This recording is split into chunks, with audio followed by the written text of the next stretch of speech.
Hi, I'm Andre, and this is my spoilers review or spoiler talk for Batman v Superman: Dawn of Justice. If you have not seen Batman v Superman and you do not want to be spoiled, this is not the video for you. I'm doing this for you guys. I'm just being real with you. I'm done with this movie. I have talked about it. I have theorized about it. I have seen all the discussions about it online and in person, and I went to WonderCon and everyone there was talking about it. Is it a good movie? Is it a bad movie? Fans and critics and blah, blah, blah, blah. I'm just done. So I'm going to talk about these spoilers and we're gonna move on. I'm ready for the Jungle Book at this point. But I thought I would do something different. Since this spoiler review is for you, I asked you on Facebook what specific parts of Batman v Superman: Dawn of Justice do you want me to talk about for this spoiler review. So I've got your comments right here on my trusty laptop. I'm gonna go through them and just give you my thoughts. There's been a lot of talk online, and Diane brought this up as well, about Batman killing.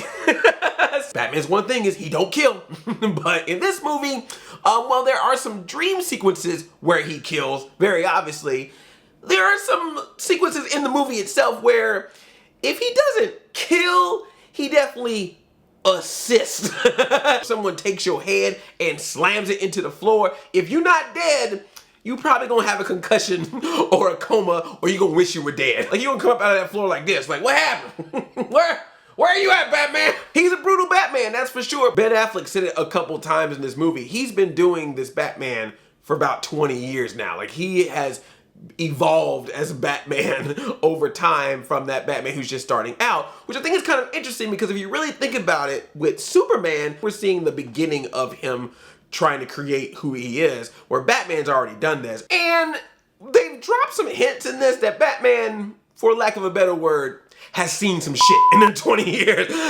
Now that Superman's here and what damage Superman has done has put a different mindset on Batman, even to the point where he wants to take out Superman, when even Alfred is like, man, you don't want to do that. I mean, he could be good, like he's doing good. And Ben Affleck's like, no, there's even a 1% possibility that he could be bad. We gotta stop him at an absolute cost. It's like, all right, Affleck, calm down. But a lot of you also asked me about the Batman scenes. Antonio Bates' son, the Batmobile car chase. E.J. Carden wanted me to talk about the Batman fight scene in the warehouse, bad guy beatdown from William Strong.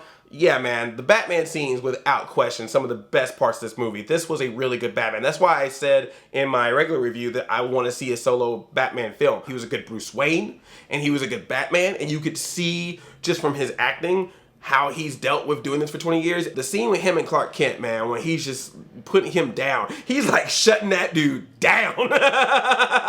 Maybe it's just the Gotham in me, but we don't like costume clowns. I was like, dang, man. Daily Planet, I own that, right? I was like, shots fired. Then Batman burns. Nah, he was just good, man. He was really good. And those scenes were really well done. Very, very good action sequences, using the Batmobile, fighting as Batman, all good stuff. It's just a shame that it's pockets of good stuff around pockets of somewhat other good stuff and pockets of not really good stuff. If you focus it specifically on Batman v Superman, would have been enough in itself. Jeremy Irons as Alfred was really good. And what I liked about his character was he was clearly that Alfred that was like, young Bruce lost his parents, decides he wants to become this Batman vigilante. He's young. I'm gonna let him go through this phase. Eventually he'll grow out of it. And now 20 years later, he's still doing it. Alfred's like, seriously, man, when you gonna give it up? When you gonna have some children? Get the next generation of Waynes up in here. He was really, really ticked off. And it was really cool. I mean, in other cases, if this was anybody else with a butler to talk back like this, you'd be fired. You and Jeffrey from Fresh Prince, fired. But it was cool to see Alfred be this way. It got a little one note towards the end because he just kept harping on the same point. But I did like his character in this. And I did love him and Ben Affleck working together. They were a great duo when they had their scenes together. And Nathan Green asked about the chemistry between Wonder Woman and Batman. I thought they had good chemistry. I thought they worked together. They have a couple scenes together as Bruce and Diana. And I'm hoping that maybe that evolves into something more. I'm down for it. Bring it on. Love making. David Bromfield wants to know if I could talk about the fact that now so many people in this universe know who Superman is and that he is Clark Kent. Well, yeah, like everyone knows. I think even in that newspaper where it says the death of Superman, it even says in there, Clark Kent, reporter killed in battle at the Gotham fight, which I don't know if they were just saying like, oh, randomly at the same time this happened, or if they're basically saying, yeah, dude, he's Superman. But you know what? It seems like secret identities don't even mean a thing in here, because didn't Lex also know who Batman was? I mean, it's like, whatever, you know. I think when if Superman returns, he's gonna too. When he returns, I think the whole Clark Kent thing is gonna be done. I think he's just gonna be Superman the whole rest of the time from here on out. Renzo Fideli Sancho says, talk about Jimmy Olsen, the guy. Okay, you know what? I didn't know that was Jimmy Olsen. There's a scene where they go to Africa, because you know you gotta have some evil African guy, and Lois Lane is there with what appears to be her photographer, but it turns out that he's actually a spy for the CIA trying to get in there and infiltrate. And of course, the African leader is like, oh, you CIA? Here's my bullet. Boom, that's Jimmy Olsen. Apparently, they decided, hey, here's Jimmy Olsen, everybody. Now we kill him. So be it. Who cares? I guess it's a nice nod. Just why did they never actually have him say his name was Jimmy Olsen? At least if you're gonna have him in there, just say his name. Say his name! Jimmy Olsen! I'm sure when that ultimate longer version comes out, he'll probably say, hi, I'm Jimmy Olsen, before he gets shot, but there you go. That was him. Nothing more to say but that. Danita King says, the email, of course. I know what that means. The introduction of the Justice League. Okay, I loved what I saw of the Justice League scene. Is it completely shoehorned into this movie? Yes. The movie stops. Diana Prince gets this email because she knew that Lex Luthor had some information about her, and so she was trying to get that information back, but Bruce Wayne, of course, was trying to get information about Lex, and he was able to get hold of that information as well, decrypt it, send it to her through basic email, which I love that. Here's all this decrypted secret information that no one should see. I'm gonna send it to you through like Gmail. But he's all like, what is this? And shows the picture of her with her crew from back in the day, and then shows the files of everyone else. You know, we get Cyborg, we get Aquaman, we get the Flash. Obviously, stop the movie, let's introduce the Justice League and move on. But when they stopped it to show these people, it was at least cool. It got me excited. Although I have to say, now that I watched that Flash Supergirl crossover, I think I like that Flash than the one we got. I mean, no offense to, was it Ezra Miller, but that Flash that's on TV, just from that one episode, man, and which was a cameo in someone else's show, I was like, I like that dude. I need to watch his show now. And then Cyborg, dude, that was my favorite one of the pieces, just because that was a short film. It really was. This is the thing about that. I loved all that stuff. It did its purpose, which is supposed to be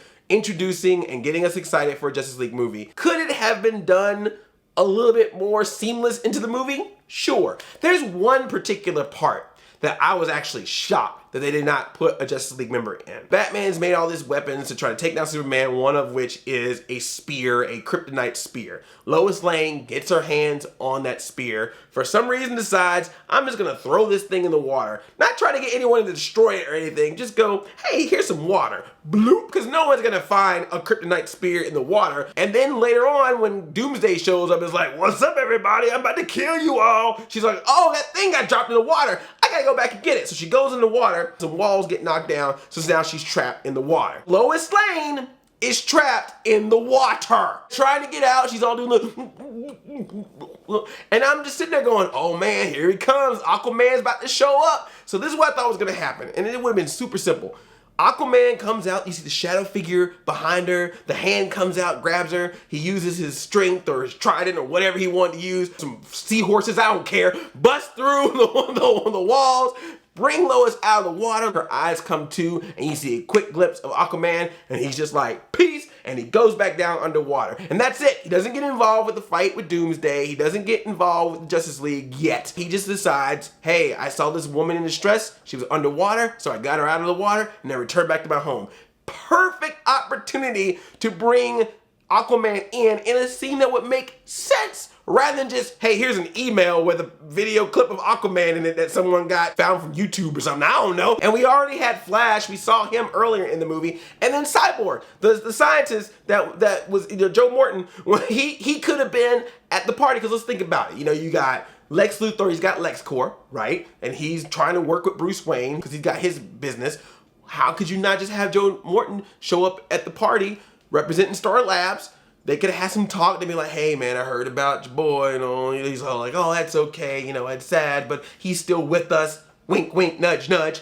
And then after credit scene, you go back to the lab where he's working on Cyborg, when he's all like, growing robot parts, boom.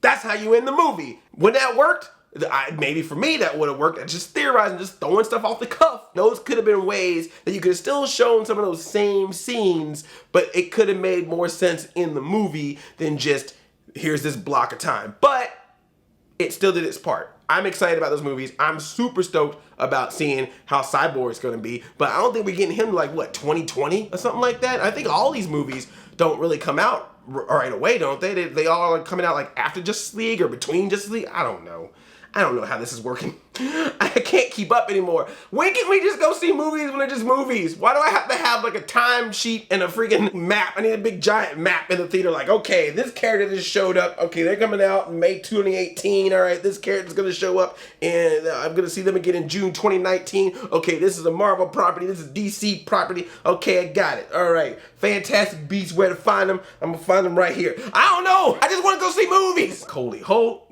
Ricardo Araki, Clay Geller all want me to talk about Lex Luthor. All right, here's where I'm gonna get controversial, y'all. You know, I may be the lone gunman in this one, but I just gotta be honest with you. He's very over the top. I mean, there's no question about it. That is an over the top performance of Lex. It does not bother me as much as it bothers a lot of people. And I think the reason why is because I don't see this Lex as a Lex Luthor I've seen before. Multiple times in the movie, he says, my father's legacy, my father this. He's the son of the Lex Luthor that we know from past Lex Luthors. So, you know what?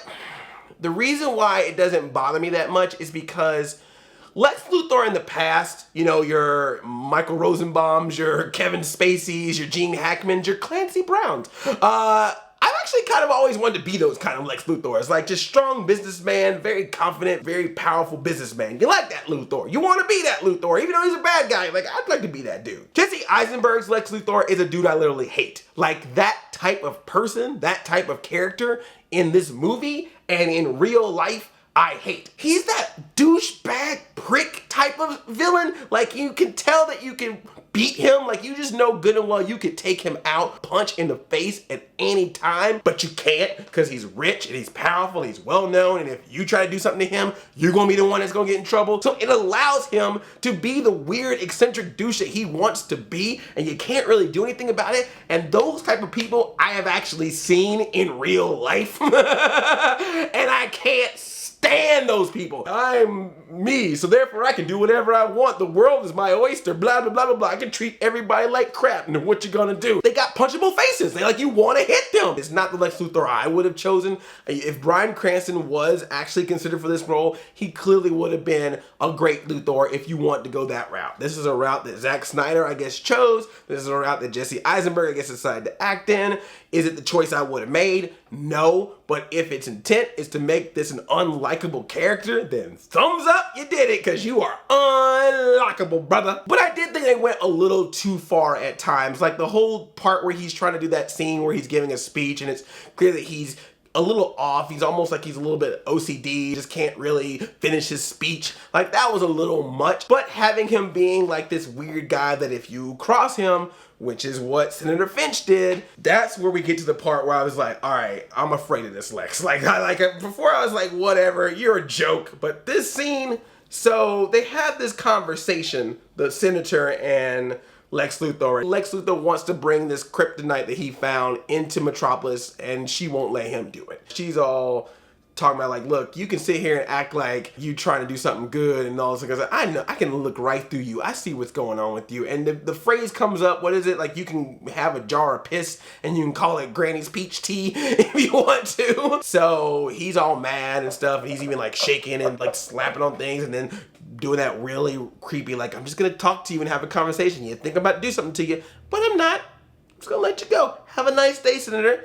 Go on about your business. Go have that trial of Superman that you want. I'll show up and see it. And so they get the trial of Superman going, and they get Superman there, and obviously it is a setup because there's this other dude that he used to work for Bruce Wayne. His legs got destroyed from the whole Metropolis fight, so he hates Superman. He's the one that climbs up on the Superman statue and sprays false god on the statue. Lex Luthor comes up to this dude and is like, hey, I think I can help you out. How would you like a brand new wheelchair? wheelchair. He's like, oh, it's nice, it's all motorized and everything. All you gotta do is just testify against Superman in this trial. So he shows up in that electric wheelchair that Lex Luthor gave him. Superman shows up and the senator is starting the trial, talking to Superman, but then notice off the side, there's this little jar of yellow liquid next to her, and she's like freaking out, like, what is this? I don't know what this is. She slowly reaches over to it and turns it, and it says, Grandma's peach tea. Is it? Or is it a bottle of piss? Who knows? But then they turn back to that dude with that wheelchair.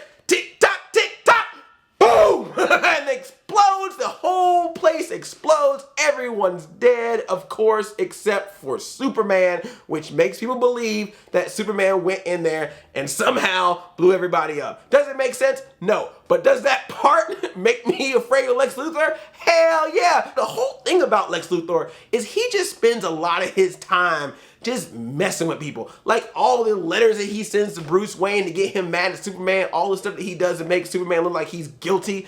This dude is spending that much time on this. That's how crazy he is. It's about as crazy as someone spending an extended amount of time talking about this movie. But that scene, man, like I was like, whoa, when that happened. I was like, that's good. Okay, I gotta give you props on that. The only thing I didn't like about that scene is that Mercy Graves was in that courtroom. Why they gotta kill Mercy Graves, man? I got all excited because I just watched the Batman Superman movie, the Kids WB movie they made back in '97, where she keeps fighting Harley Quinn. So I got excited because they're like, oh great, we got Mercy Graves in this universe and we're gonna get Harley Quinn in Suicide Squad. I can't wait for the day where those two get to meet up and fight each other, but I guess that day will never come because Mercy Graves, unless she left that courtroom somewhere between, why is Lex not here to, why is that electric wheelchair ticking? She found a way to get out of there super fast out of that. Good for her, but I don't think that happened. Aiden Gould, could you talk about when Bruce was in the desert and got ambushed by the soldiers with Superman's crest on his shoulders in the following scene with Flash talking through that portal thing? Oh yes, a lot of you asked me about this. Joshua Torres talking about Batman's dream with the Nazi Superman and bugs. Jeremy Egger, can you please discuss the Batman dream sequences, what they mean to come for Justice League movie? Jay Johnson, Bruce dream sequence with the Flash. This was a big one. The thing about that scene is it's a really cool shot scene. Like it looks good. It obviously drops a lot of references to Nightmare Comics, to the possibility of Darkseid coming in, to Superman being this totalitarian dictator and people following him, Batman shooting people. I mean, there's a lot of stuff in that scene. Could mean something, or it could have just been a dream, or it could have been just Flash's vision for the future. I don't know, man. It just had nothing to do with this movie. It's like that Thor scene in Avengers Age of Ultron when Thor goes under in that water. Okay, this is interesting, but what does this have to do with anything right now? This obviously has something to do with something later. But it looked cool. That's how I think about a lot of these scenes. I'm like, didn't really have anything to do with this right now, but look cool. He wakes up and he's seeing the Flash. He's like, I'm here to warn you. Lois Lane, she's the key. I'm like, oh, crap. And the reason why I think that's a big deal is it relates to another scene that happened in this movie. We get a quick cameo from Kevin Costner as Pa Kent from a dream sequence of Superman, because apparently half this movie is dream sequences. Apparently Freddy Krueger is in this movie somewhere. But Superman is talking to Pa, and Pa's like, I ain't care about nothing in the world till I met Martha, and then she just changed my life, and that's what made everything matter. So clearly that's something that Superman is gonna probably put towards Lois Lane of like, that's my love, that's what matters to me. So I'm going to imagine that this is a Lois Lane needs to be alive scenario. If Lois Lane dies or is killed, or if Superman is somehow involved in her death specifically, that's just gonna make him go, well, I don't care about anything anymore, and lead to what we saw, which is why Flash is running around going, don't let this happen, dude! Theorizing, that's just what I gathered from just, I'm not basing this off of comic stuff, I'm basing this off of what I saw in the movie and what I assume based on what was given to me in the context of the film itself. I'm sorry, I just feel like this is a way to keep Lois Lane involved, because you can tell from this movie that was one of the issues that it had was, it ain't know what to do with Lois Lane. Sometimes she's a damsel in distress, needs to be rescued. There's literally a scene where Lex Luthor is like, oh, I want Superman to show up, so I'm gonna push Lois Lane off of this building, and he's obviously gonna show up. Sometimes she's able to fight alongside superheroes.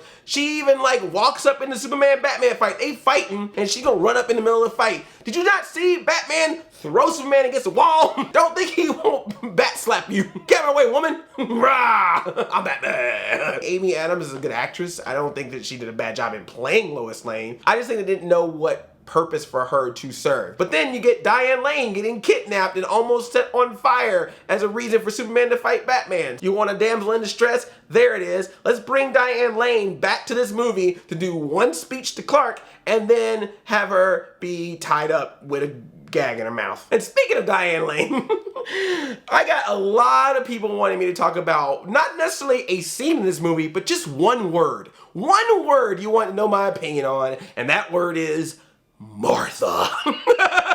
Batman and Superman are throwing bows at each other. They got themselves throwing each other against walls. If you are a wall in this movie, you are in danger because either Batman will throw you through a wall, Superman will throw you through a wall, they will pick up a wall and toss the wall at somebody else. Walls are not safe in this film. Batman got Superman down. He's beat him. He's got the spear in hand. He's like, it's time for you to die.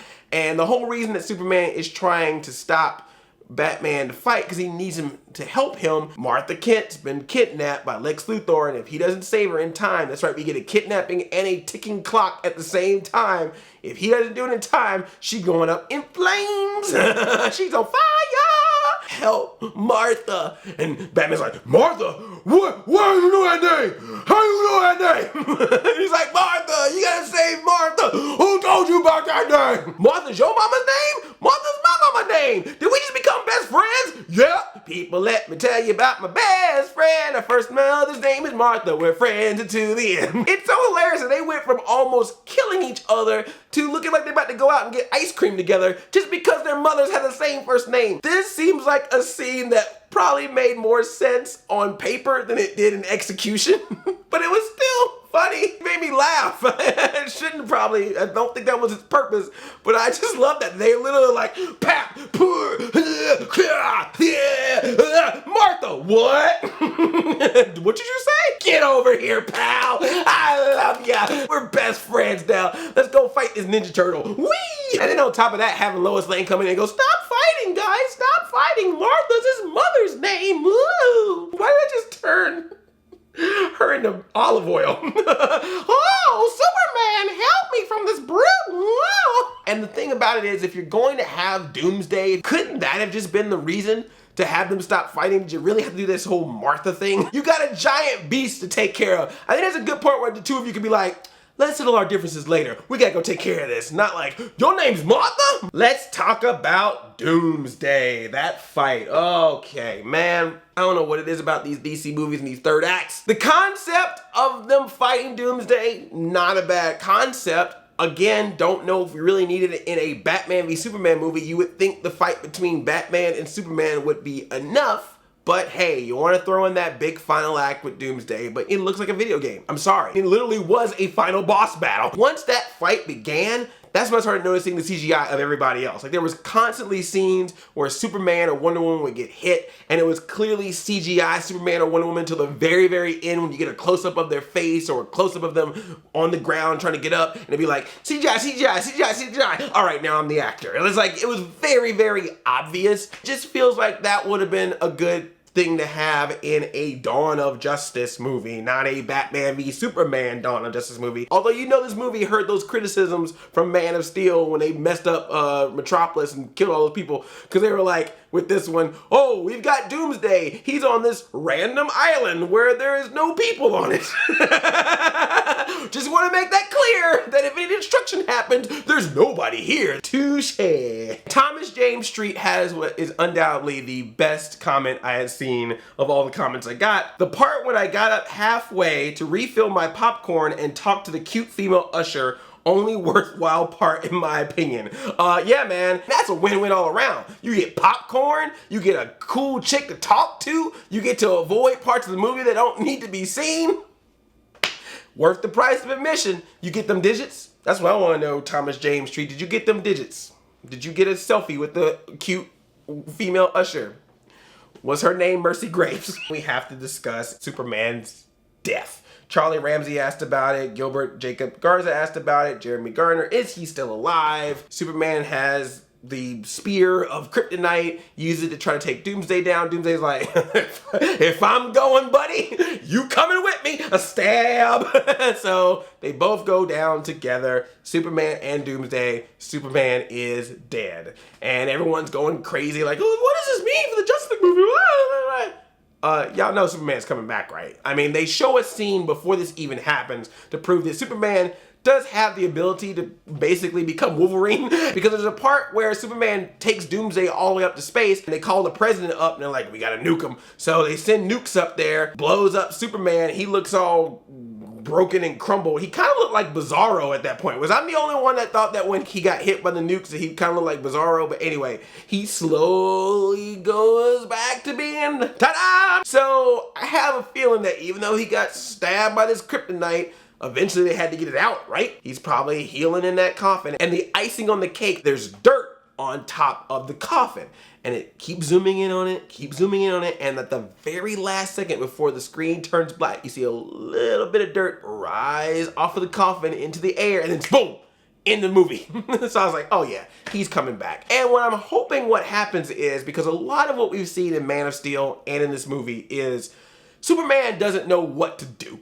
He follows the directions of his father growing up, who's saying you gotta keep yourself a secret. He's been following the directions of the people, of deciding if he wants to be a hero to them, a savior to them, or if they see him as a threat. And there's a scene where he talks to his mother in this movie where she basically tells him, look, Soups, you ain't gotta do nothing for us if you don't want to. You got these powers, you here, you do what you want. You don't owe us anything. This is your life. And I think that's something that's going to be taken into account when he returns, because he's going to come back. When he comes back in Justice League, I think that's when we're going to just get Superman. No more of this, I don't know what the people think, and no Clark Kent. I think he's just going to be Superman. I'm going to use my powers. Anyone tries to do something I don't like, you try to mess with my Lois, you're going down. That's what you get. And we're going to probably get more of the Superman that people think of or expect, but my concern now is with this whole Lois is the key is how long is that gonna last before something happens to make Superman go even further over the edge?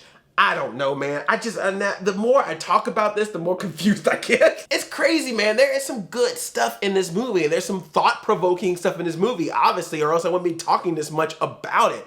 But it's just a bummer that so much of it gets crammed into this one film, because that's why we come out of it with so many thoughts, so many theories, and so many questions, because it's trying to do so much at one time. I really honestly believe that they should have just had a Batman v Superman movie, and then Justice League, or setting up a Justice League, should have been something done later on in another film this year or early next year. But I think trying to just do all of it at one time is just too much. It's Batman v Superman. If you got the two biggest superhero icons on the big screen fighting each other, you don't really need a lot to get us riled up. This movie wants to be The Dark Knight Returns, The Death of Superman, Injustice, Grim Dark Future, New 52, this is old classic stuff. I'm surprised Adam West isn't in this somewhere. Where's Dean Cain and Terry Hatcher? Are they in this movie? It made $170-something million on opening weekend. Of course, we knew it was gonna make a lot of money. You like this movie? Totally fine, makes sense. There's great things in this movie, particularly if you are an aficionado of DC comic history. There is so much in this movie that is catered to you, so it makes perfect sense if you enjoy it. If you don't like how cartoony and mainstream the Marvel movies are, you want something a little bit more dark and deep and serious, that's fine. And I think it's okay for DC to try to do something different. I don't want all my superhero movies to be the same. I want different things out there.